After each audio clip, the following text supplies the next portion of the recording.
우리가 다 호적이 있죠. 우리가 아이가 태어나면 다 동사무소에 가서 호적에 올리잖아요. 우리가 육신에 호주가 다 있습니다. 저 같으면은 저희 아버님이 호주로 되어 있죠. 우리 영혼에 호주가 있다고 하면은 누굴까? 왜 그 불행히도 마귀입니다. 우리 영혼의 호주가 마귀였어요. 요한복음 8장 말씀에 너희는 너희 아비 마귀에게서 났으니 너희 아비의 욕심을 행하고자 한다. 그래서 이 침례라고 하는 것은 호적이 바뀌는 것입니다. 참 하나님이시고 참 생명의 주인이신 우리 주 하나님께로 호적이 바뀌는 그런 것이라고 생각이 듭니다.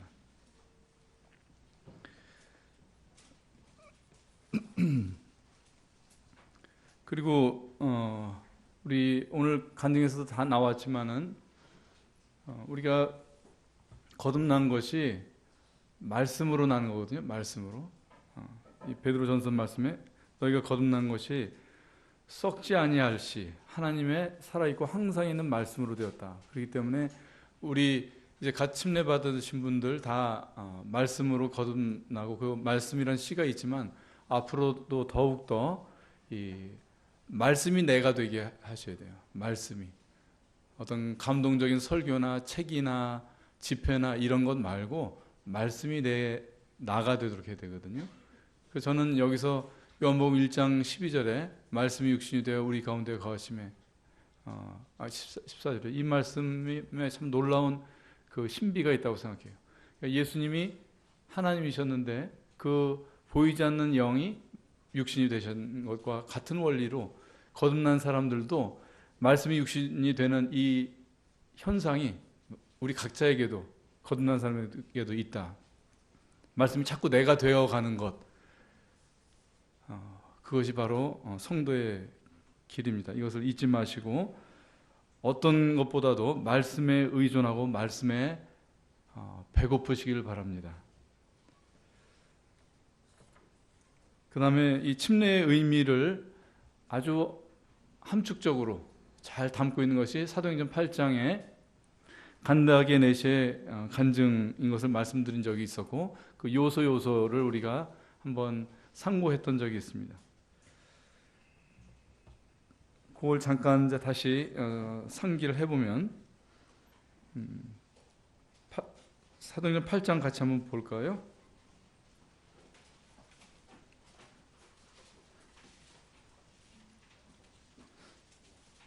사도행전 8장 38절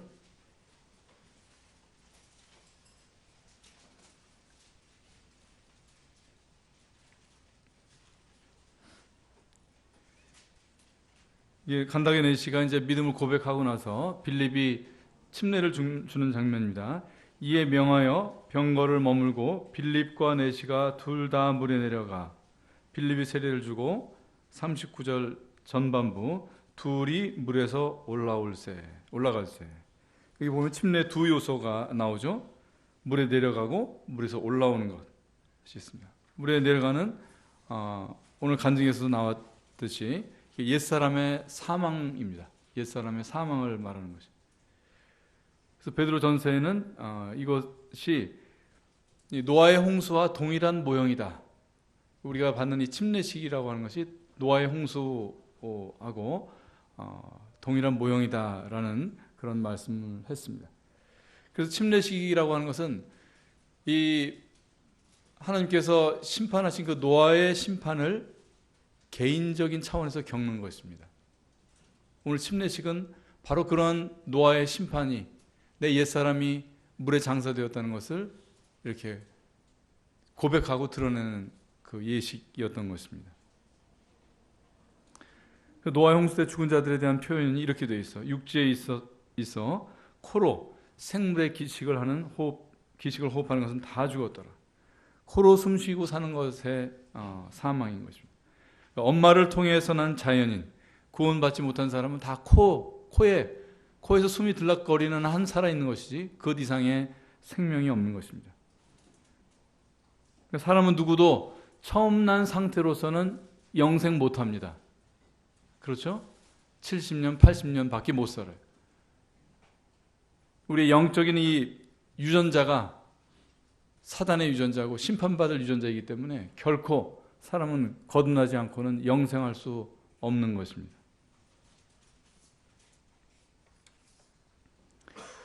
그 다음에 침례와 노아의 홍수에서 두 번째 같은 그림은 물에서 나오는 이 부활로서 두 그림이 일치한다는 것입니다. 그런데 이 베드로전서 3장에 보면은 그 부분을 이렇게 표현하고 있어요. 방주에서 물로 말미암아 구원을 얻은 자가 몇 명뿐이니 겨우 8명이라. 방주 안에서 구원 얻은 자가 8명이 있다고 했는데 이 8이라는 것은 성경에서 자주 부활과 연관되는 그런 데서 이 8이라는 숫자가 나옵니다. 부활이나 하늘과 연관이 되는 숫자가 8이에요. 할례를 며칠 만에 봤죠? 8일 만에, 난지 8일 만에 봤습니다. 그러니까 하나님께 귀속된 생명이라는 그런 어떤 뜻으로 받는 이 할례를 난지 8일 만에 받고요. 레위기 14장에 나환자들의 정결례에서 보면 깨끗해진 다음에 진 밖에 7일 머물러 있다가 진 안으로 들어오는 게 며칠째예요? 8일째에 들어오는 겁니다. 다시 말해서 진 밖에서 깨끗해졌지만 성막 앞에 왔다는 것은 주님을 만난다고 하는 것이거든요. 주님과 개인적이고 인격적인 그런 대면이 이루어지는 것이 바로 8일째로 되어 있는 것입니다. 그 다음에 사망의 음침한 골짜기에서 생명의 하나님, 이 임마누엘을 경험한 다윗이 이세의 몇 번째 아들이었어요? 8번째 아들이었습니다. 도마가 부활하신 예수님을 만난 것이 며칠이 지나였어요? 8해가 지나서 주님이 다시 만나주신 거죠. 땅의 날들은 7으로 이루어집니다. 일주일, 그죠? 월화수목금토일, 그 다음에 또 월화수목금토일. 그런데 이 8요일, 제 8번째 날은 땅의 달력에 없는 것입니다.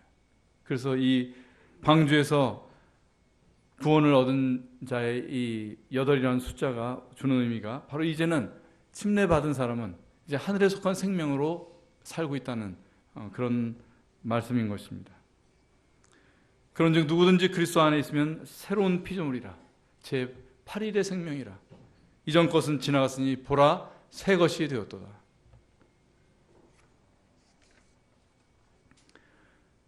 그래서 침례는 세상에서 전출 신고한 것이고 동시에 하늘에 전입 신고한 것이다. 이렇게 표현해 볼 수도 있습니다. 예수님의 침례식을 보면은 한번 다 같이 볼까요? 마태복음 3장. 오늘 요한복음 3장 16절이 많이 나오는데 마태복음 3장 16절도 중요합니다. 마태복음 3장 16절.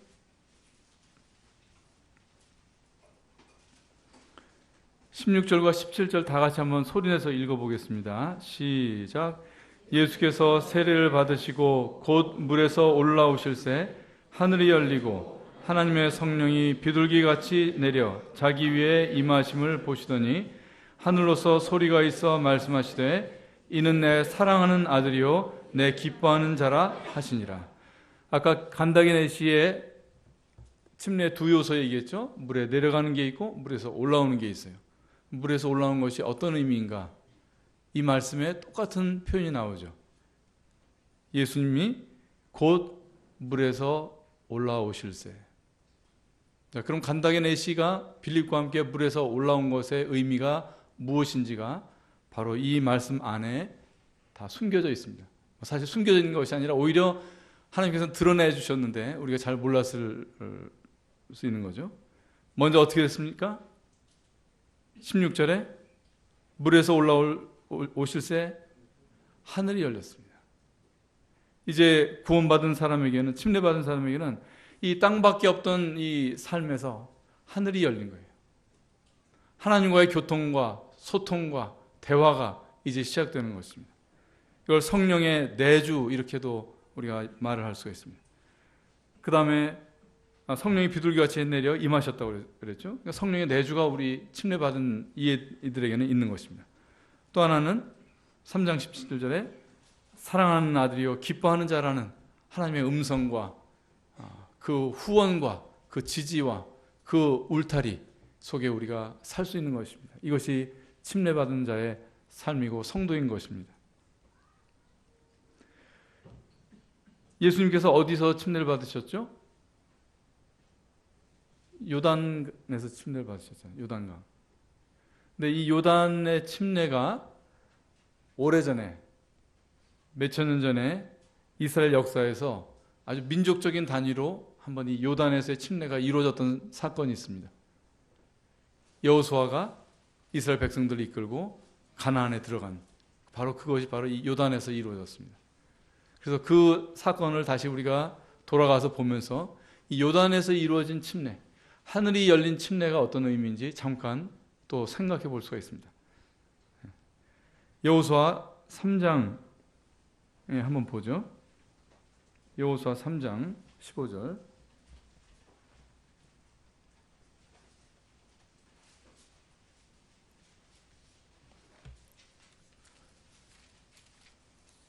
구약 성경 323페이지가 되겠습니다.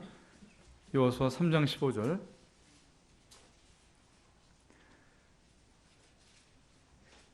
요단이 모맥이라고 하는 것은 보리를 말합니다. 모맥 거두는 시기는 항상 언덕에 넘치더라.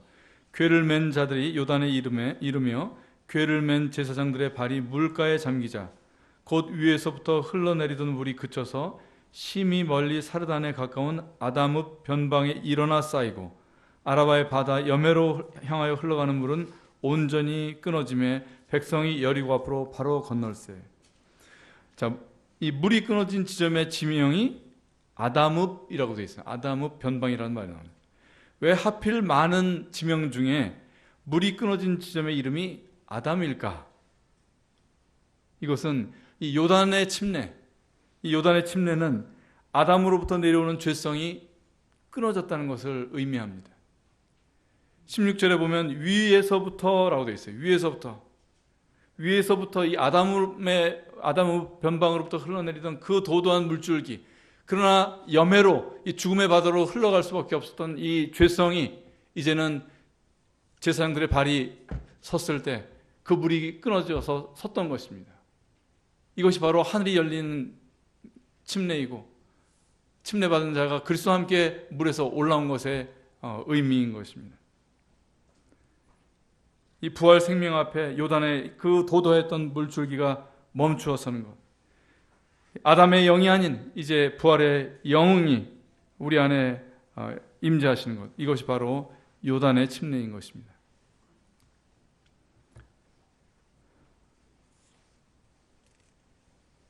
이제는 여매로 향해서 흘러갈 수밖에 없었던 우리의 본성이 살아도 사는 것이 아니고 죽음만 낳고 참혹한 싸움과 공허와 두려움에 살던 이 인생이, 그 죄의 권세가 이제 이 요단의 침례로 끊어지는 것입니다. 그 다음에 마지막 한 꼭지로 말씀드리고 싶은 것은 사도행전 8장 간다게 내시의 이 침례에서 둘이 내려갔죠. 그러니까 간다게 내시만 물에 잠겼다가 올라온 것이 아니라 빌립이 같이 내려가 주었고 올라올 때 같이 올라왔던 것입니다. 여기서 빌립은 예수 그리스도의 모형입니다. 그리스도와 함께 내가 십자가에 못 박혔나니, 그리스도를 대행해서 그리스도의 그림으로서 간다게 내시와 함께 물에 내려 함께 물에서 올라오는 것입니다. 그래서 침례라고 하는 것은 혼자 하는 것이 아니에요. 그리스도와 둘이 이루어지는 것입니다. 그래서 둘이 내려가고 둘이 올라올세, 이것을 성경에서는 정확히 기록하고 있는 것입니다. 이것은 구원의 본질이 무엇인지를 가리키는 말입니다. 구원뿐만 아니라 이 온 창조의 경륜과 이 우주와 이 모든 지혜와 모든 기쁨과 사람이 가져야 되는 마땅한 힘과 이런 것이 바로 이 둘에 담겨 있습니다. 왜냐하면 이 하나님과 둘 되기를 거절한 것이 아담이었거든요. 그것이 에덴 동산의 죄였던 것입니다. 그래서 사람은 어떻게 해서든지 나 혼자 잘 되려고 그래요. 경건해도 하나님 없이 잘 되려고 그래요. 하나님 없이 경건을 추구를 해요. 이건 무척 경건해 보일 수 있지만 악한 거라고 제가 말씀드렸죠. 하나님 없이 경건하고자 하는 것, 하나님 없이 믿고자 하는 것, 성도들과 함께 되지 않고 나 혼자서 경건할 수 있다고 생각하는 것, 커다란 착각이고 죄인 것입니다. 진리는 둘이 되는 거예요. 둘. 하나님과 내가 둘이 되는 것. 그건 진리를 위해서뿐만 아니라 우리의 실질적인 우리의 삶을 위해서도 필요하고, 또 영혼을 우리가 행복하고 진정한 극락 속에, 이 진정한 이 복 속에 보내려면은 우리 하나님과 둘이 돼야 돼요. 그걸 연합이라고 하는 것입니다. 그리고 둘이라고 하는 것은 구원이 동정의 수준에서 이루어진 것이 아니라는 거예요. 하나님께서 이것을 사람들이 죄를 짓고 나서 타락하고 사단한테 시달리고 지옥 갈 거 불쌍해가지고 하는 그런 정도의 수준의 문제가 아니다. 이건 그보다 훨씬 더 높은 사랑의 수준에서 이루어진 것이라고 하는 것입니다. 세상에 어떤 우리가 봉사를 하거나 도와줄 때는 나는 멀리 떨어져가지고 내 도움의 일부만, 내 능력의 일부만 떼어주잖아요. 그렇게 하고 나하고 간섭되고 상관되기를 싫어하는 것이 사람들입니다. 그러나 하나님은 사람과 함께 되고자 하는 그 선택을 하신 거예요. 이것이 상상할 수 없는, 우리가 아마 영원히 배워야 되는 그런 사랑이고 하나님의 성품이고 이 구원의 놀라운 이 존귀함입니다.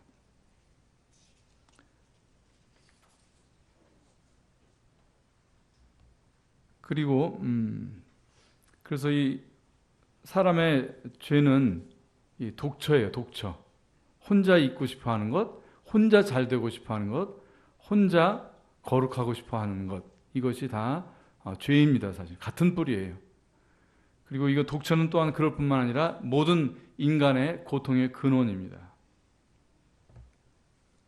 시편에는 그들이 광야의 외딴 길에서 방황하고 거주할 도시를 찾지 못하며 줄이고 목이 마름에 그들의 손이 그들 속에서 기진하였도다. 이것이 우리 인생의 모습 아닙니까? 그리고 우리가 이 구세주를 만나기 전에 우리 각자의 모습이 다 이와 같은 것이. 그런데 여기 보면은 사람이 있는 모습을 가리켜서 광야의 외딴 길 그랬어요. 외딴 길. 이 외딴 길이라는 것이 바로 독처하는 그 사람의 본성과 이 죄성을 가리키는 그 말씀이에요. 외딴 길. 나 혼자 가고 싶어하는 이것. 이 외딴 길이 영어로는 솔리타리예요. 솔리타리. 우리 의학에서 많이 씁니다. 솔리타리라는 말이. 단독으로 있는 걸 솔리타리라고 그래요. 근데 솔리타리하고 같은 어근을 갖는 말이 뭐냐면 솔로예요. 솔로. 혼자.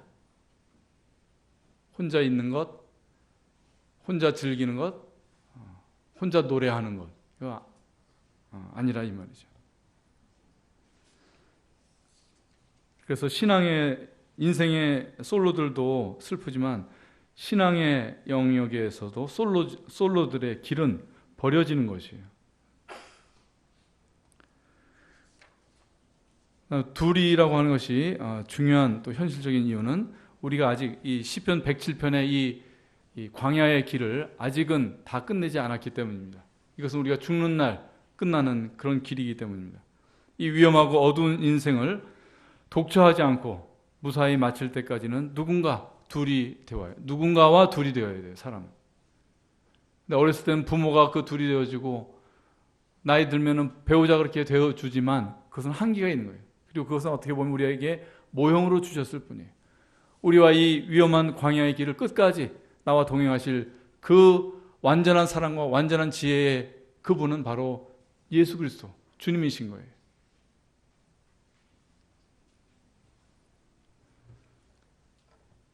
아가서 8장 5절을 다 같이 한번 찾아보겠습니다. 마지막으로 아가서 8장 5절.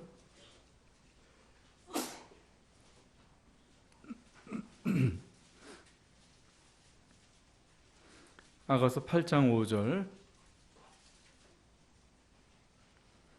그 사랑하는 자를 의지하고 거친 들에서 올라오는 여자가 누구인고? 우리 거친들, 우리가 성도로서 살아야 되는 길은 장미의 길이 아닙니다. 여전히 거친 들이지만 이제는 내가 둘이 되고자 했던 어떤 것도 나의 둘이 될 수 없는 것이지만 이제 내게 진정한 동반자가 되시고 나의 위로자가 되시고 힘이 되신 바로 예수님과 함께 가야 되는 것이 바로 이 거친 들입니다. 근데 아가서 8장 5절에 보면은 우리의 성도들의 오늘 침례받은 모든 분들의 길이 어떠해야 될 것을 여기에 말씀해 주고 있어요. 미리 어떻게 보면 성도의 미래에 대한 미리 보기, 우리 인터넷 하다 보면 보잖아요. 미리 보기하고 같은 거예요. 그 거친 들에서 올라오는 여자가 있는데 그 사랑하는 자를 의지하고 거친 들에서 올라오는 그 이 광야의 길을 마침내 영광스럽고 행복하게 끝내는 한 그 성도의 모습을 우리가 여기서 보는 것입니다. 오늘 침례받은 7분뿐만 아니라 우리 과거에 침례식을 했던 우리 이 자리의 모든 성도 여러분, 우리가 이 광야를 그리스도를 의지해서 그분의 품에 의지해서만 바로 지나갈 수 있고 마침내 그 길을 영광스럽게 끝낼 수 있습니다. 우리의 초점을 우리가 잃지 않기를 바라요.